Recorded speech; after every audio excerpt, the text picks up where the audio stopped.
When the two of you came to Las Vegas, it was a very different place. It was Sin City. Yes.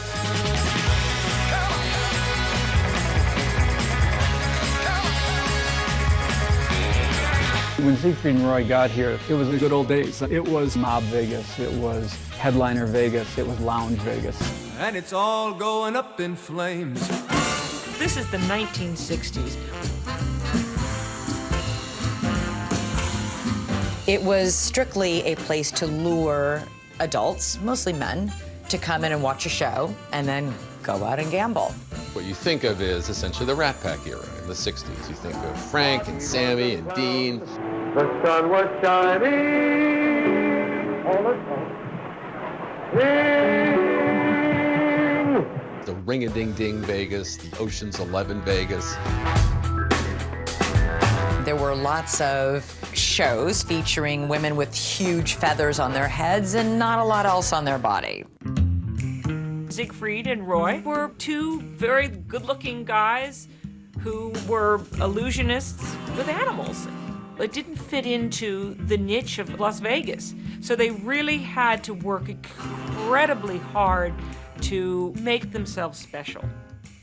Give me one sentence that describes your relationship with Roy. Roy had these dreams, and I had the ideas. His dreams was always so big, but we made the dreams become a reality. They started out with one cheetah, and they start adding animals to their show. I mean, that was their shtick, that was their thing. They developed something different. People love the wild animals, and people love magic. The moment I step on stage, the pleasure is there. It's always a high. If you watch films of magicians from back in the 30s and 40s, much slower acts. Siegfried and Roy came along and decided we're going to go bam, bam, bam.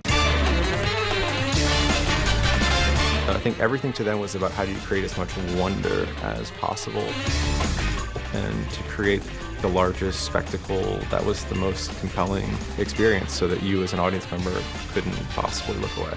Their magic tricks and their illusions were centuries old, but they added such grandeur and majesty to them that they appeared new, wowing audiences everywhere. These guys had energy personified. And they loved it. Lynette Chappelle, a trained ballerina, beautiful blonde, and they brought her into the act. Sometimes I disappeared and an animal appeared. I was sawed in half, twice nightly and sometimes 3 times a night. They had big, big dreams. They worked their way from resort to resort. Every show is a challenge. I always say, after all these years, we never had a perfect show. Siegfried and Roy were working constantly. They never once took a break. The stress was toxic. It was not easy. That was not an easy life. It wasn't all a bed of roses. Siegfried, at one point, the stress of putting on this show night after night without break really started to wear on him. The obstacles are all that I see. Magic starts with a fantasy, but once I have an idea, there are a million problems to solve before the illusion works. In ignoring these problems, Roy presented me a challenge bigger than his cheetah, him. Siegfried began to suffer from insomnia and started taking some pills to help him calm down and go to sleep. He got hooked on Valium. He was becoming kind of zombie-like. He wasn't communicative. He said he began to hallucinate. I realized after a while I was hooked on it. The substance abuse problems put a rift to where at one point they almost split. That was probably the most dangerous time of their career when something truly tragic could have happened. But with Siegfried and Roy, there's no such thing as give up or do it halfway. Those terms never happen with Siegfried and Roy. It's all out or nothing. The big breakout year, of course, for Siegfried and Roy was 1989. Steve Wynn decides he's going to build the Mirage. He was going to basically create the new Las Vegas. He wanted it to be the greatest resort, the greatest casino, the greatest everything that had ever been. So he also had to have the greatest show.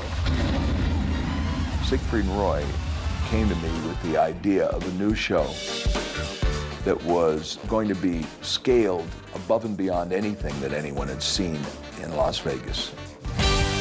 That room at the Mirage was built for them, a place to keep elephants and tigers. And, you know, it was a zoo. The equipment that it took to do the illusions, the staging devices, and other paraphernalia, very, very elaborate, very tricky. It takes a lot of money, I'll tell you that. It's probably the most expensive show ever in the history of the world at the time it was built. Over $30 million in 1990. That was big money to spend on a theater, but on top of it, Siegfried and Roy were making a big salary. They inked a deal for $57 million over 5 years. At the time, it was the biggest contract anybody had ever signed in Las Vegas. We get the set designer, John Napier, who did all the Andrew Lloyd Webber musicals, Starlight Express, Cats, and Miss Saigon. He's a star of set design. When we finally got him and we talked about the show, what it's supposed to be, and I say, how I can do a show when there is no script? I say, we are the script. I had to create a series of small and large vignettes that would embrace and enhance what they already did. So it was a sort of hybrid of Marvel Comics and Wagner. When the Mirage show opened, no one had seen a magic show of that scale. It was kind of a mashup of a magic show and a Broadway show. It was taking what would be a finale for 12 other shows and putting them all together and blending it so beautifully with costumes, with lighting. I'm all dressed up and I'm ready to go.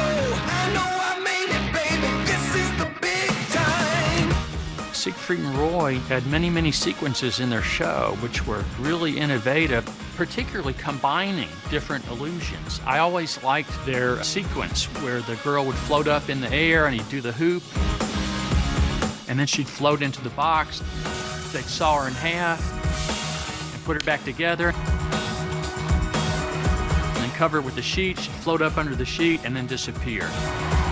3 classic illusions combined into one routine. No one had ever done that before. And they made it blend together, and it was one of the highlights of their show. When Roy would get cut into pieces, they revolutionized it, and they did it in a way that was out in the open. An awful lot of people are sitting in the audience going, how the are they doing that? Ladies and gentlemen, this is your Places call. Places, please. Initially, Siegfried and Roy had topless dancers in their show, like every other show in Las Vegas. But they really wanted families to be able to come to the show, so they started covering up their dancers. It gave a broader appeal to Siegfried and Roy. It wasn't salacious or erotic. It was big and sensual, but you could take anybody to it. We knew what we didn't want for the Mirage. No conventional backdrops for scenery, no nudity. In short, nothing that was traditional Las Vegas. Siegfried and Roy really started the whole family-friendly trend that you see everywhere in Las Vegas now. On any given night, celebrities were flocking to their show.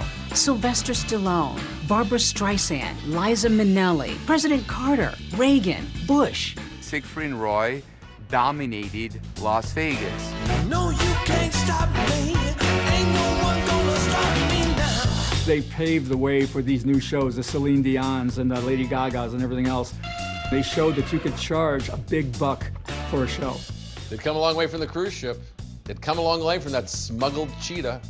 All my life, I'm together with them. It's an enormous responsibility. It's a devotion. It's a physical risk. You had a chunk of your arm taken out by a lion. Hi everyone, George Stephanopoulos here. Thanks for checking out the ABC News YouTube channel. If you'd like to get more videos, show highlights, and watch live event coverage, click on the right over here to subscribe to our channel, and don't forget to download the ABC News app for breaking news alerts. Thanks for watching.